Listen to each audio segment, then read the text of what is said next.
She thought her dog had simply fallen in love with the new baby. He'd fallen in love with monitoring her. Rosalind Atcheby Thornquist had just brought her second child, baby Imogen, home 4 days earlier, and she considered herself an experienced enough mother by then to trust her own read on a newborn's normal adjustment period.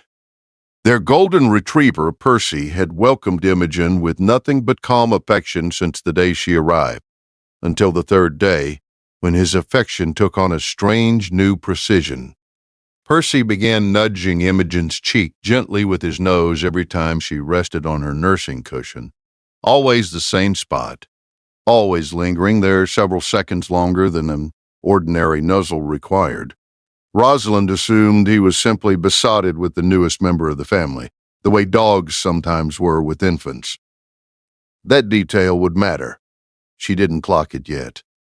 By the second day of this new habit, Percy's nudging had a rhythm to it. He'd press his nose to her cheek, pull back to look at her face directly, then press in again, almost like he was checking something rather than simply enjoying her presence. Rosalind's mother, staying to help that week, noticed it and said the thing Rosalind hadn't wanted to consider yet. He's staring at her color, not just her face. Rosalind, 4 days into new mother exhaustion, brushed it off gently. Newborns always looked a little different day to day, she reasoned, and Percy was simply an affectionate dog adjusting to a new family member. Third day, with Percy's nudging becoming almost constant whenever Imogen was on the cushion, Rosalind finally looked closely at her daughter's face in better light instead of the dim glow of the nursery lamp she'd been nursing under for days.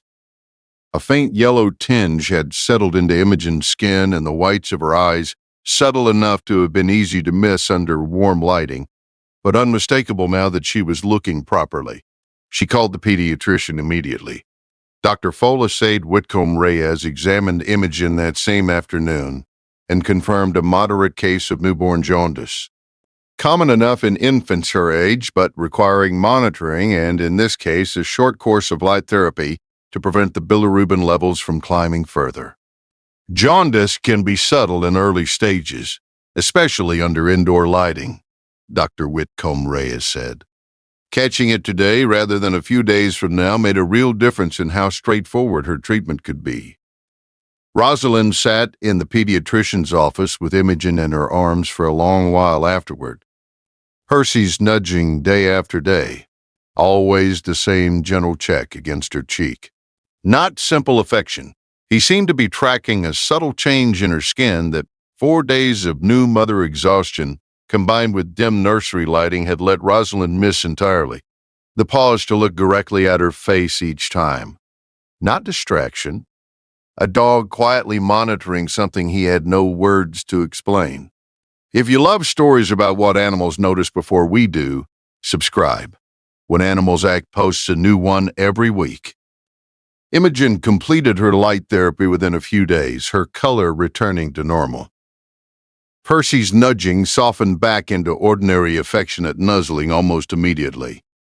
Task quietly finished. Has your dog ever noticed a change in your baby before you did? Tell us in the comments below. These stories deserve to be heard. Imogen naps on that same cushion most afternoons now. Percy curled protectively nearby, both of them at ease. If this story mattered to you, subscribe so you never miss the next one. Next week's story is about 2 bulldogs who wouldn't stop circling a toddler at the exact same spot on every walk.